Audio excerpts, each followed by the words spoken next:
y'all, it's Wendy with Drive Across Texas, and Brian and I are headed across Texas, and we stopped on this scenic little road on Highway 79. We came across a historical marker and we wanted to find out about it, so we stopped and read it, and it was about the Magnolia settlement, which was actually a settlement back in the 1800s. It was along the river, and they used to float commodities and things of that down the river. And it's a little ironic, in 1860 they actually floated the railroad ties that built the railroad track in Palestine, which is kind of what took over the river, you know, because the rivers weren't really good for all that anyway. They said they were a little bit windy and they were always kind of clogged up and it was hard, so the train kind of made that better.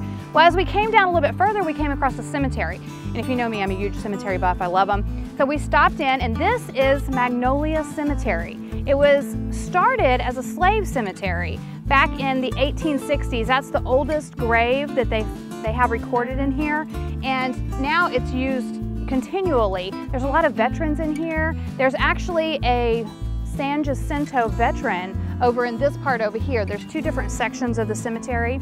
His name was Henry Fields. So if you're ever driving down 79, check it out. It's just a little piece of Texas history that you probably didn't know about.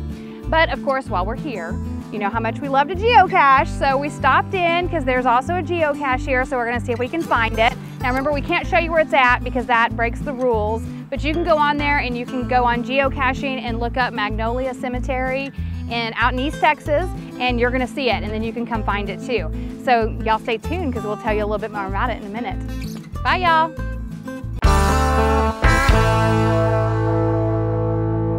Hey y'all, it's Wendy with Drive Across Texas, and I'm back here at the Magnolia Cemetery on Highway 79, and we found the geocache. Well, actually Brian found the geocache because I was looking all over, looked in the exact spot, and totally missed the thing that holds it. I can't tell you that part. I can show you it is a blue bison tube because somebody says that. They replaced the original container. In the description it says something about it being a 35mm camera film container. For those millennials that have no idea what that is, it's a little small container. So they replaced it with this, and Brian found it first in true Drive Across Texas geocaching fashion. But we've signed it and we've dated it, and we're gonna put it back for the next person to come find. You guys, this is a great cemetery. We've done some walking around. There's just a ton of history here and a lot of cool places to look at and to see. It's just a lot of fun. It's definitely one of those places that you want to visit. So be sure, watch out for the sticker burrs because there's a bazillion, and the ants that I can feel crawling on my feet right now. So anyway, y'all have fun. Go out there, take your families out, do some fun stuff, and make sure your drive across Texas is one that makes you stop along the way. Y'all stay tuned because we've got more adventures to come. Bye y'all.